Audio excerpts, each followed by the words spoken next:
You are a Roman guard. You have stood outside the same stone room for 7 days. The door is sealed. The walls are thick. The air is still. Inside is Cleopatra, the last pharaoh of Egypt. Not the queen from the romantic stories. Not the woman painted by poets. The real Cleopatra. The one Rome feared. You hear her sometimes. Not screaming. Not crying. Just movement. Soft footsteps. The faint rustle of fabric. Once, a quiet voice speaking to someone who isn't there. You know she is alone. And that is the worst part.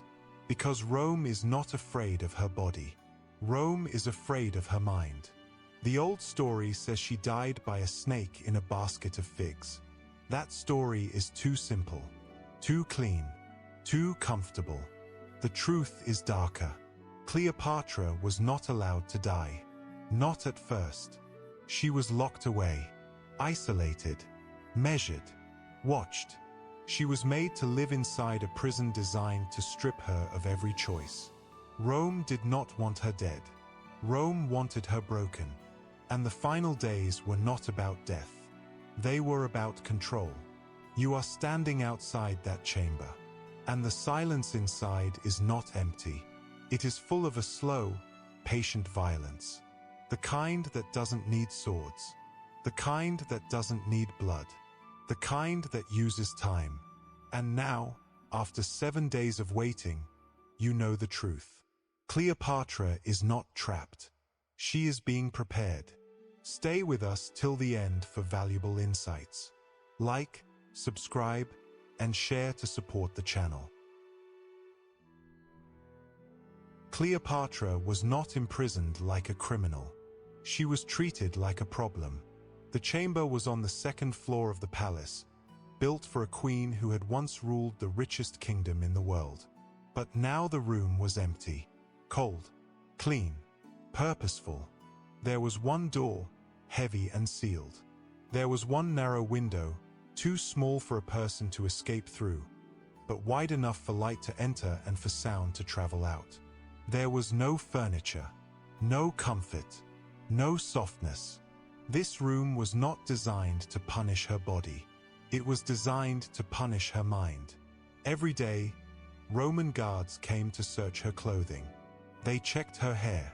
They searched her body for hidden poison, hidden knives, hidden cords.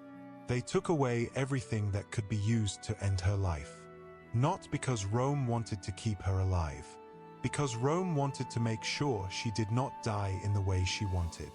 Cleopatra had been powerful in life. She had controlled armies, kingdoms, and alliances. She had spoken to Caesar and lived in Rome. She knew the rules of power. Now, all of that power was gone. In the chamber, she was alone. No advisors, no allies, no servants, just her thoughts, and the constant reminder of what was coming. The first few days were quiet. No threats, no insults, no violence, only silence. Silence is a tool. When someone is stripped of every option, the mind starts to search for meaning. It starts to imagine what might happen next. It starts to wonder if anyone cares. Cleopatra listened to the world outside the door. Footsteps, voices, laughter. Sometimes, faintly, children playing. Those sounds were not meant to comfort her. They were meant to remind her of what she had lost. Her children were close, but she could not reach them. She could hear them, but not touch them. She could not protect them. She could not even speak to them. That was the first real punishment. Not the room, not the silence, the separation.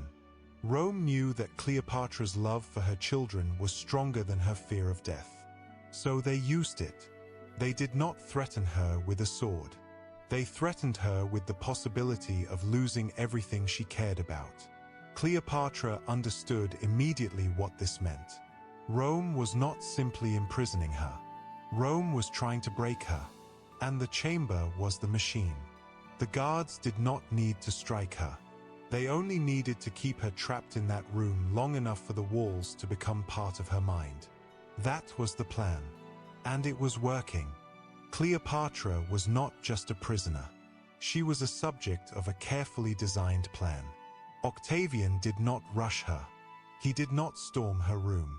He did not use violence immediately. He did not shout threats or force her into obedience. Instead, he used the most effective weapon of all, time. She was held in a sealed chamber for 7 days. That is not an accident. That is not a mistake. That is a strategy.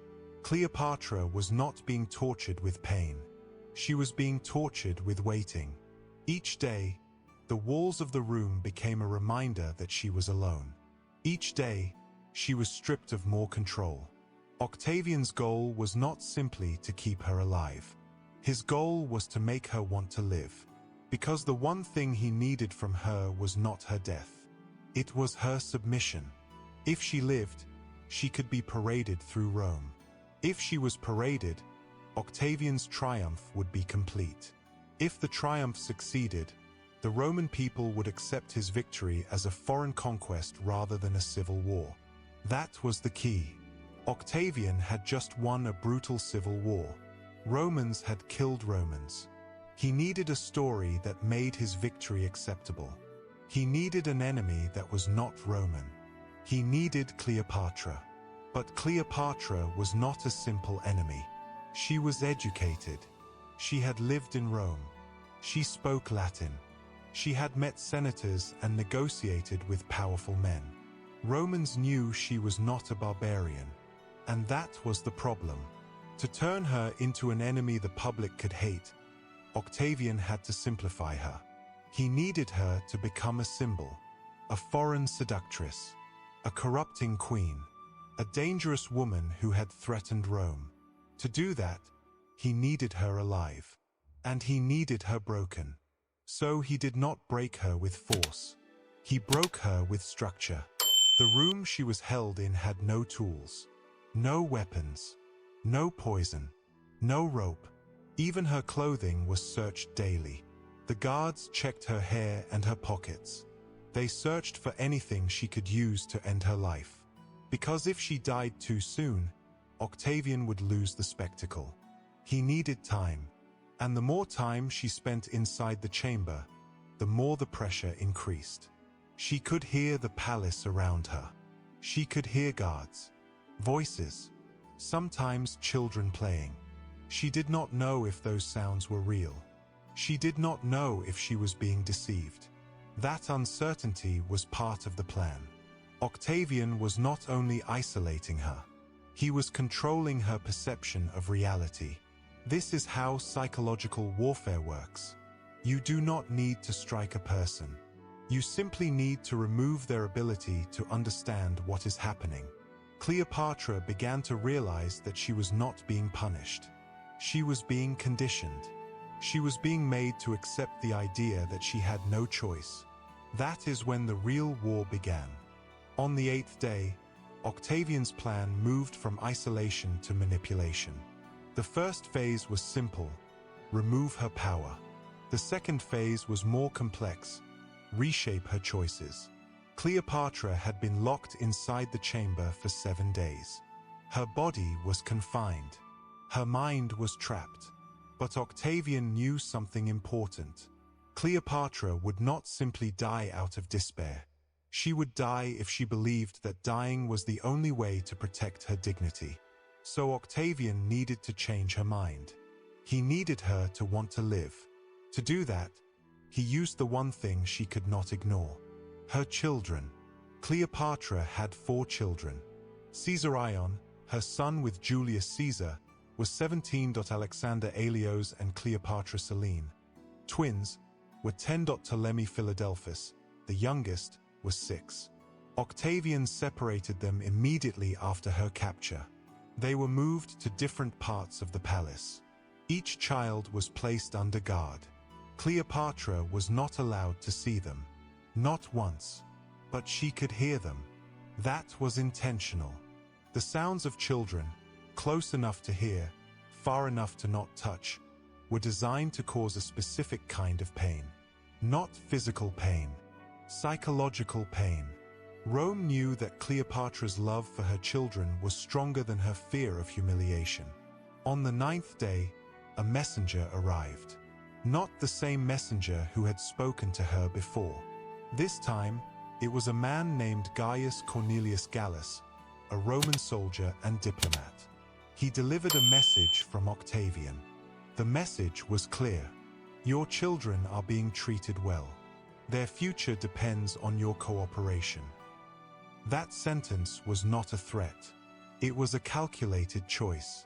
If Cleopatra refused to cooperate, her children would be punished. If she cooperated, they would be spared. And if she did not know which option was true, she would remain trapped in uncertainty. This is how power works. Not by forcing a person to act, but by forcing them to doubt. Cleopatra understood immediately what the message meant. Octavian could not allow Caesarion to live. Caesarion was Julius Caesar's biological son. That was a threat to Octavian's claim to power. Even if Octavian promised to protect him, the truth was clear. Caesarion would be killed. Cleopatra did not know this yet, but she suspected it, and the doubt was enough. For the next 3 days, Cleopatra lived in a state of suspended choice. Every day, she asked to see her children. Every day, she was refused. Every day, she heard their voices but could not reach them. Every day, she felt the pressure increase. Then, on the 10th day, something changed. Cleopatra stopped eating. She refused food. The guards reported it. Octavian responded not with force, but with a different tactic. He brought Caesarion to her. The meeting was brief. The soldiers remained close. Caesarion spoke to his mother. "Please eat," he said. "Please stay alive. We need you." That was the moment Octavian wanted. Not violence, not humiliation. A child begging his mother to live. Cleopatra ate. And that was the point. Octavian had created a situation where Cleopatra had to choose between her dignity and her children. He had built a psychological trap. A trap where the only option that felt moral was the one that served his plan. Cleopatra now understood the depth of the manipulation. She was not being held for punishment. She was being held for a spectacle. And the spectacle would only be complete if she survived long enough to be displayed. After Caesarion's visit, Cleopatra's situation changed again. She was no longer only isolated. She was being negotiated with. Octavian had spent days watching her respond to pressure. He had seen how she reacted when her children were threatened. He had watched her hunger and her silence. Now he wanted a decision. On the 11th day, Octavian visited the chamber again. He did not come with soldiers. He came alone, except for guards outside the door. His presence was meant to feel like a private conversation, not a threat. This was part of the manipulation. He spoke softly. He spoke politely. He offered her a choice. It was an offer designed to sound like mercy. "Walk in the triumph," he said. "Walk as a queen, not as a slave." He promised she would not be dragged in chains. He promised her dignity, but he also made it clear what would happen if she refused. Her children would be at risk, not just the younger ones. Caesarion too. Octavian made it sound reasonable. He spoke about the future of her children. He spoke about their safety. He spoke about the possibility of them living in Rome as wards of the state. Cleopatra listened. She knew this offer was not a real offer. It was a trap. The more she thought, the clearer it became. If she agreed, she would be used. If she refused, her children would suffer. If she died, her children would still be taken. No matter what she chose, Octavian would win. He needed her to live long enough to be displayed. That was his goal. The triumph was not simply a celebration of victory. It was a public demonstration of power. If Cleopatra walked in the triumph, Rome would be able to say, "The East has been defeated. Your enemy is broken. Your leader is secure." Cleopatra understood the significance. This was not about her. This was about Octavian's political future. He needed a story that would justify the civil war. He needed a foreign enemy. He needed a queen to blame. He needed a symbol. And Cleopatra was the symbol. She could not win this battle. Not with swords. Not with armies. She was trapped in a system where every option led to Rome's victory. Octavian gave her 3 days to decide. 3 days to choose humiliation or death.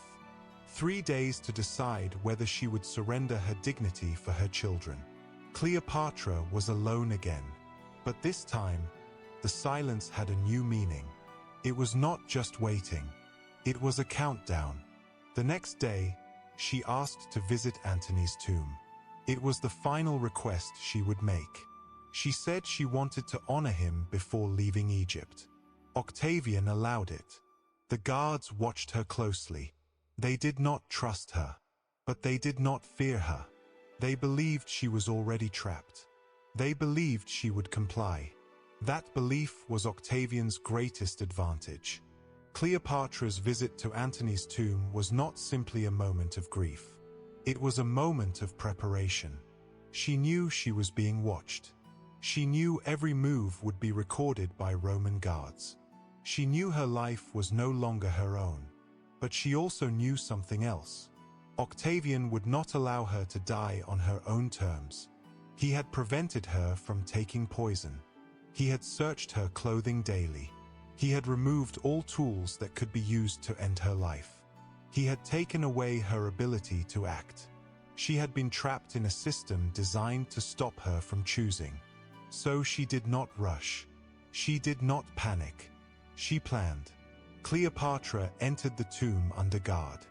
The soldiers watched her carefully. They did not trust her. They watched her offerings. They watched her prayers. They watched her, but they did not notice what she did not show. Inside the tomb, she had hidden a small object. Something she had prepared long before. She had placed it inside the stone structure while she was barricaded there with Antony. Now she retrieved it. She did not show it to the soldiers. She did not reveal it. She simply carried it. When she returned to her chamber, she asked for a basket of figs. Fresh figs from the market. The guards inspected the basket carefully. They searched for poison. They searched for weapons. They saw only fruit. They allowed it inside. This is the moment where the myth of the snake begins. The story most people know. The snake hidden in the basket. The romantic version of her death. But the truth is less dramatic and more logical. Cleopatra had already prepared poison. She had already planned her final act. The basket was simply a tool. A way to make the guards believe she had nothing hidden. A way to prove she had complied. A way to show that she was not a threat. Rome believed it had one. Rome believed it had controlled her. But Cleopatra still had one choice. And this choice was the only one Rome could not fully control. She could choose how she died. She could choose her final moment. She could choose to refuse the triumph. That was her last power. On the morning of the final day, the guards found her dead. No struggle, no screams, only silence. Cleopatra lay on a couch dressed in royal clothing, her body arranged with care, her attendants beside her. One of them was already dead. The other, barely alive, adjusted the crown on Cleopatra's head. A Roman guard asked if the scene had been arranged well. The woman answered calmly, fitting for a descendant of so many kings. Then she died. Cleopatra was 39 years old. She had lost everything. Her kingdom was gone. Her children were taken. Her dignity was threatened. But she had kept one thing until the end: the ability to decide. Even in a room built to remove choice. Even under a system designed to break her. Even when Rome controlled her body and her future. She chose the one thing Rome could not take. Her final refusal. Cleopatra's death did not stop the plan. It did not stop the triumph. It did not stop Rome from controlling the story. Octavian's victory was complete. The Roman people did not need to see the real Cleopatra. They only needed to see what Rome wanted them to believe. The triumph in Rome followed a strict formula. A defeated king or queen was paraded through the streets in chains. The crowd watched. The enemy was humiliated. Then the prisoner was executed. That was the ritual. Octavian needed that ritual to show that he had defeated the East. But Cleopatra refused to be part of that story. She refused to walk in chains. She refused to be paraded as a symbol of Roman victory. So Octavian found another way. He replaced her. He created a statue, an image, a symbol, a false Cleopatra. In the triumph, the crowd saw the image of a queen with a snake. They saw the story they wanted. They did not see the real woman. They did not see the queen who had fought for her children. They did not see the queen who had been locked away and measured like furniture. They saw the version that was easy to understand. The exotic queen, the seductive enemy, the foreign temptress. That version was simple. It required no thought. It did not challenge the audience. It allowed Rome to say, "Look at what we defeated. Look at what happens to those who oppose us." And the story lasted. For 2,000 years, Cleopatra's real final days were replaced by a myth. A myth created by the winner. A myth that erased the truth of her suffering. The truth of her isolation. The truth of her psychological torture. The truth of the system that broke her. Octavian had one in life. He had one in death. He had one in story. Cleopatra's death was not the end of her. It was the end of her power. But even that power had a final moment. Her choice. Her refusal. Her decision to deny Rome the satisfaction of parading her living body. Rome controlled the world. But Cleopatra controlled her ending. For a moment. And that moment was the only part of the story Rome could not fully steal.